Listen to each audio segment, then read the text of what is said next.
გააგონეს სიმართლე რეჟიმის დამცველს ამ წუთებში პროტესტია სახალხო დამცველის ოფისთან. სამოქალაქო აქტივისტები, არასამთავრობო ორგანიზაციები და მშვიდობიან დემონსტრაციაზე დაშავებულები ადგილზე არჩევნების გაყალბების მტკიცებულებებით მივიდნენ. აქციის მონაწილეები აპირებენ ეს მტკიცებულებები დატოვონ კანცელარიაში, რომ მათი თქმით ომბუდსმენმა თავად ნახოს, რომ არჩევნები ნამდვილად გაყალბდა. აქციის მონაწილეებს თან აქვთ ბანერები, სადაც წერია, რომ ლევან იოსელიანი არის რეჟიმის და არა სახალხო დამცველი. დავით კობიძე ჩაგვერთვება პირდაპირ ეთერში აქციიდან და გვეტყვის რა ხდება ომბუდსმენის ოფისთან. გისმენ დავით.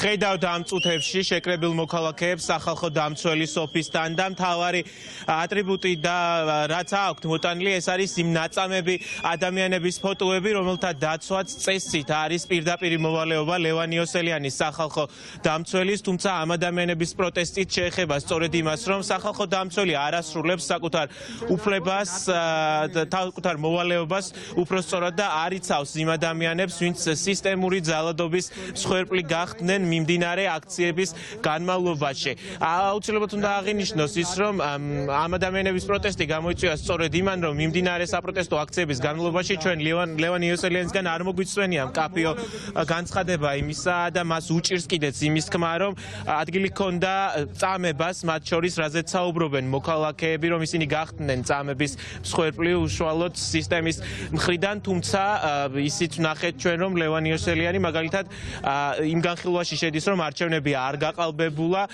მიუხედავად იმ ძალიან ბევრი მტკიცებულებისა, რომელიც წარდგენილი იყო ამ ხნის განმავლობაში არასამთავრობო ორგანიზაციების და პოლიტიკური პარტიების მიერ. ტატო ქელბაქიანს გავესაუბრები პირდაპირ ეთერში. ტატო, თქვენთვის რას მიუთითებს ლევან იოსელიანის ის პოზიცია, რომელიც აქვს მას და ფაქტია, რომ უჭირს აღიაროს და დაიცვას იმ ადამიანების უფლებები, ვინც აი ამ ბანერზეც გამოსახულია? ფაქტობრივად უკვე შემიძლია ვთქვა, რომ ეს ვერანაირ დონეზე ვერც ამ რეჟიმმა აღიარება ვერ მოიპოვა, ვერასად ვერავის ვერ უმტკიცებს, ყველა მიცის, რომ ადამიანების წამება მოხდა, ყველა მიცის, რომ არჩევნები გაყალბდა, მაგრამ ეს ადამიანი ჩართეს უკვე ამ პროცესში, რომ ჭყალებში გაუправოს ამ რეჟიმს ეს დანაშაულები. აქ არის ადამიანების მხოლოდ მცირედ ჩამონათვალი და სურათები იმ დაზიანებების, ვინც წამებას და არ ადამიან უპყრობას დაექვემდებარენ და აი რა ინტერესებს, რამდენი უნდა აწამონ კიდე, რომ აი რამდენი დავამატოთ კიდე, რომ სისტემური წამებად ჩავთვალოთ, ხო? აქ არის ძალიან მტკიცებულებები ჩაბარებული, ძალიან კვალიფიციური ექსპერტების დასკვნები ამ წამების მეთოდებთან, პატერნებთან დაკავშირებით, რომელიც პირდაპირ ბელარუსული მეთოდები იყო გამოყენებული. ყველა საერთაშორისო კომპეტენტური და კვალიფიციური ორგანიზაცია ამას საუბრობს. და არჩევნების გაყალბებასთან დაკავშირებით მტკიცებულებები მოუტანეთ წონით. იმდენი არის, რომ 5 ჩავაბარეთ, არ ვიცი, ეხა 50 კილოზე მეტია დაახლოებით და თუ ეს არ არის მისთვის საკმარისი, ეხა ქართული საზოგადოებისთვის, ყველა საერთაშორისო თანამეგობრობისთვის, ყველასთვის ცხადია ამ არჩევნების გაყალბებასთან დაკავშირებით, მაგრამ რატომღაც ეს ადამიანი ვერ ხედავს და აი ამ მტკიცებულებებს, რომლებიც არის რამოდენიმე ათეული კილო და ეს თვითონ ეს საბუთები გადახედოს კარგად და კიდე თუ დარჩება კითხვები, ნუ არ ვიცი რა მე, მაშინ ხა სიმართლე გითხრათ, ეხა დიდი იმედი არ მაქვს, რომ ეს ამ გადაწყვეტილებას შეიცვლის და გუშინ საერთოდ ყველაზე მთავარ პროპაგანდისტულ არხზე, მთავარ ნაძირალა და პროპაგანდის შალვა რამიშვილთან საუბრობდა, შესჭივლა რომ აბულინგებენო რა. ანუ ფაქტობრივად მოძალადე ადამიანის და ესე ვთქვათ ერთ-ერთი სექსუალური მოძალადე ადამიანის დაცვის ამარა დარჩა, ესე გამოდის და მას მიმართავს შესჭივლა ამ დაცვასთან დაკავშირებით. ძალიან სამწუხაროა, იცით რატო? იმიტომ რომ მე ამ სამსახურში მუშაობდი, მე ძალიან დიდ პატივს ვცემ აქ მომუშავე პერსონალს. აქ არის ადამიანები, რომლებიც წლებია მუშაობენ, რომლებიც იყვნენ ადამიანის დაცვასა დარაჯოზე და ამ ადამიანის თავზე დასმა ამ ხალხზე არის ამ სამსახურის შეურაცხყოფა და ამ სამსახურის მიზანმიმართული დეგრადაცია და ნგრევა. და ჩვენ არ უნდა მივცეს უფლება და ეს ადამიანმა მოშორდეს ამ სამსახურიდან, რომ ეს სახალხო დამცველის აპარატი, ასე ვთქვათ, ეს ინსტიტუცია, რომელიც მართლა ავტორიტეტიც ჰქონდა, ძალიან მნიშვნელოვანი იყო, გაანადგუროს და ამას აკეთებს ზუსტად. იმიტომ რომ ხო კიდევ თავიდან მქონდა რაღაცა განცდა, ცოტა ხანში იქნებ ჯერ სანამ მიეჩვეო რაღაცა განცხადებები გააკეთოს. კიდე რაღაცა იმედს იტოვებდი, მაგრამ აი ეს 2 დღის წინანდელი გაკეთებული განცხადება არაფერში აღარ ჯდება რა. შეხვედრაც გინდოდათ, ხომ? ახლა ოფისში იმყოფება თუ გაქვთ ინფორმაცია? კი, შეუთვალეთ, მაგრამ ჩვენ ზუსტად არ ვიცით აქ არის თუ არა. მაგრამ ძალიან მეეჭვება საერთოდ სურვილი გამოთქვას საუბრი, ძირითადად ესაუბრება პოზიტივის ჟურნალის შალვა რამიშვილის, როგორც აღმოჩნდა. დიდი მადლობა. აი ხედავთ ბანერებს, რომლებიც მოტანილი აქვთ აქ მოქალაქეებს, დაიცავით ხალხი და არა რეჟიმი. ერთ-ერთი ბანერი არის ამ წარწერით სწორედ და დავით გოგილაშვილია, სწორედ ერთ-ერთი დაზარალებული მიმდინარე საპროტესტო აქციების დროს, რომელიც გახდა სისტემური ძალადობის მსხვერპლი, იყო სასტიკად ნაცემი. თქვენ რა სითხოთ სახალხო დამცველისგან, რომლის პირდაპირი მოვალეობაა თქვენი დაცვა? იგრძენით თუ არა მისი მხრიდან ეს და ახლა რა გაქვთ მისთვის სათქმელი? დამცველის მოვალეობა რომ დაიცვას ხალხი, თუმცა ამას არაფერს არ აკეთებს, იცავს რეჟიმს და ადამიანები, რომლებიც ვართ წამების მსხვერპლი, ჩვენ უფლებებს პირდაპირ არ ვღავს, ანუ რაც უნდა გააკეთოს, სრულიად საპირისპიროს აკეთებს, იცავს რეჟიმს და ცდილობს გადაურჩეს ხალხის ამ სურვილს. ანუ რაც ხდება დღესდღეობით, ხალხს აღარ ყავს დამცველი, რეჟიმის დამცველი არის ბატონი იოსელიანი და ამაზე პასუხს ვითხოვთ.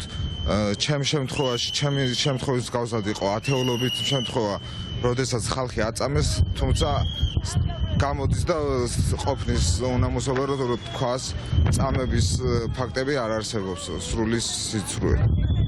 თქვენც კითხავთ თქვენს პოზიციას, რა გააქვთ სათქმელი ლევან იოსელიანისთვის, რომელიც ამ დრომდე იკავებს სახალხო დამცველის თანამდებობას, თუმცა ფაქტია, რომ არ ვიცი ოფისში არის ახლა თუ არა, თქვენ გინდოდათ შეხვედრა და ჯერჯერობით არც გამოსულა თქვენთან.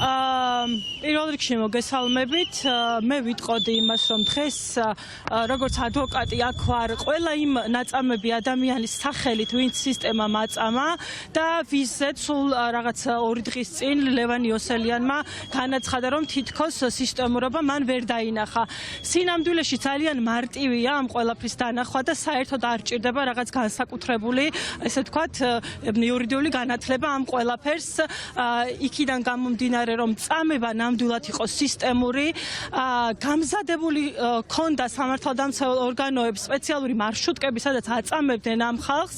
მან თავისი თვალით ნახა ეს ნაწამები ადამიანები, დაზიანებები ნახა თავისი თვალით და ძალიან მარტივი იყო მის თქმა და თქვა კიდეც მას, თუმცა დაავიწყდა თავისი განცხადება, რომ ეს იყო სისტემური, ამას ჰქონდა სპეციალური მიზანი და ეს იყო წამება და ეს არ იყო უფლებამოსილების გადამეტება სამართალდამცავი ორგანოების მხრიდან. მადლობა. მადლობა.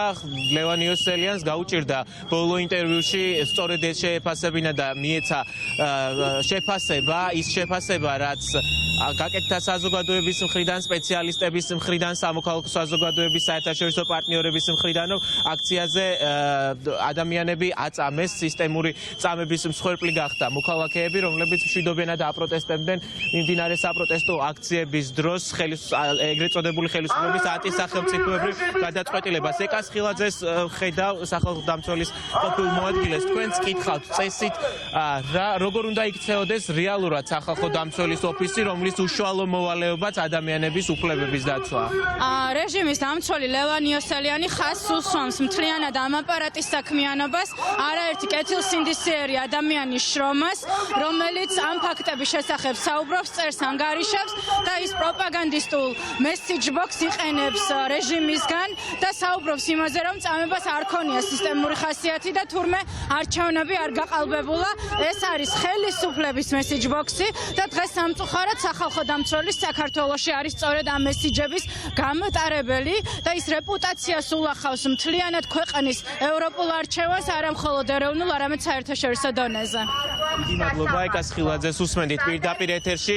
გესმით ახლა, რომ ხმის გამაძლიერებლებით აქ მოქალაქეები მიმართავენ აქ მყოფ მოქალაქეებს, მათ შორის უნდათ რომ საკუთარი ხმა გააგონონ სახალხო დამცველს, რომელიც არ ვიცით ზუსტად ახლა ამ წუთებში ოფისში იმყოფება თუ არა, თუმცა ამ ადამიანების მთავარი სათქმელი და მოთხოვნა სახალხო დამცველისთვის მისამართით არის ის, რომ მან უნდა შეასრულოს საკუთარი პირდაპირი მოვალეობა, რაც არის მოქალაქეების დაცვა, იმ მოქალაქეების, რომლებზეც სისტემა სისტემურად ძალადობდა, ძალიან ბევრი ადამიანია წამების მსხვერპლი, თუმცა ლევან იოსელიანს ამ ფაქტის შეფასება უწევს, თუმცა ფაქტია, რომ მან თქვა არაერთი მტკიცებულების მიუხედავად, რომ არჩევნები არ გაყალბებულა და დღეს სწორედ ცოტა ხნის წინ ძალიან ბევრი მტკიცებულება ამ ადამიანებმა შეიტანეს და დატოვეს სახალხო დამცველის ოფისში.